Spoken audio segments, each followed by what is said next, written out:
Hello friends, আজকে রান্না হচ্ছে চিকেন কষা আর গরম গরম ভাত। তো তোমার দাদা দোকান থেকে আসার সময় হাতে করে চিকেন নিয়ে এসেছিলো আর বললো তুমি গোটা মশলা রান্না করবো, সব রেডি করে রেখো। তো আমি এদিকে আদা, রসুন, পেঁয়াজ, লঙ্কা কুচিয়ে রেখেছিলাম। পিকনিক স্টাইলে আজকে চিকেন রান্না করছে তোমার দাদা, আর গরম গরম ভাত হবে সঙ্গে। তো দেখো রান্না করছে, আর তোমার দাদার পায়ের কাছে দেখো একজন বসে আছে। এই দেখো আমাদের র্যাঞ্চো সোনা, আমাদের হুলটু সোনা। ও যতক্ষণ রান্না হবে বসেই থাকবে। তো দেখি ঘরে দুজন তো পড়তে দিয়ে এসেছিলাম, দেখি ঘরে যে বাবাইরা কি করছে।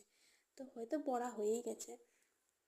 একজন তো টিভি দেখছে খাটে বসে, আর একজন সোফায় বসে টিভি দেখছে। আহা, বসার স্টাইল দেখছো? এদিকে মুভি হচ্ছে 3 ইডিয়েট, আর আমার 2 ইডিয়েট দেখছে বসে বসে। পিছন পিছন হুলটুও চলে এসছে আমার সঙ্গে, এখন খাটে উঠছে। এই দেখো ওদের সঙ্গে দুষ্টুমি করবে।